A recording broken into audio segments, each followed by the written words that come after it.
Coba ngaku, siapa di sini yang awalnya niat buka HP buat ngerjain tugas, jadinya malah auto scroll TikTok, Twitter, atau Instagram sampai berjam-jam? Tenang, kamu nggak sendirian. Saking melekatnya media sosial di kehidupan kita, platform ini tanpa sadar udah ngubah cara kita berinteraksi, bahkan cara kita belajar. Tapi pertanyaannya, kalau media sosial dipakai buat belajar bahasa, emangnya beneran efektif? Sebuah riset dari Tutkubasos di Turki mencoba menjawab kegelisahan ini.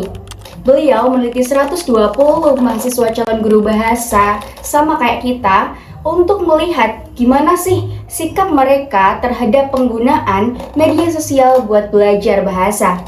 Dan hasilnya lumayan bikin mind blowing. Sebelum kita bedah hasilnya, kita harus paham dulu satu konsep. Ya, sosial konstruktivisme. Dalam teori ini, belajar bahasa itu bukan cuma duduk diam ngafal kamus sendirian. Belajar bahasa itu proses kolaboratif yang butuh interaksi sosial. Nah, disinilah media sosial masuk sebagai arena bermain yang sempurna. Dari riset tersebut, ternyata mayoritas calon pendidik ini sepakat banget kalau media sosial itu ngebawa dampak yang positif. Kita bedah satu-satu ya. Yang pertama, kosakata.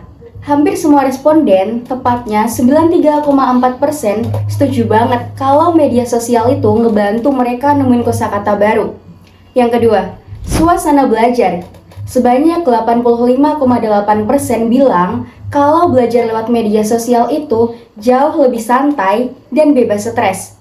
Yang ketiga, bahasa autentik. 85% setuju media sosial ngasih akses ke penggunaan bahasa yang benar-benar nyata.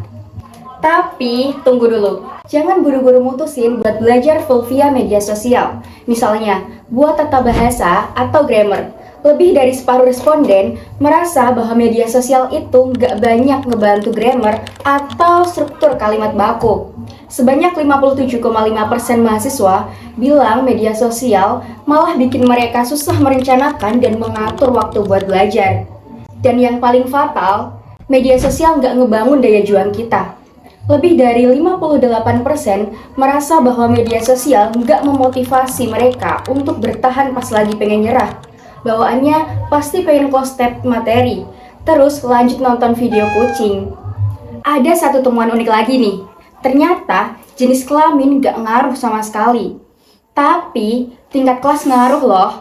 Jadi kesimpulannya apa?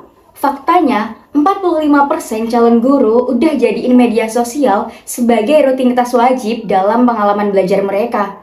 Artinya potensinya gak bisa diremehkan.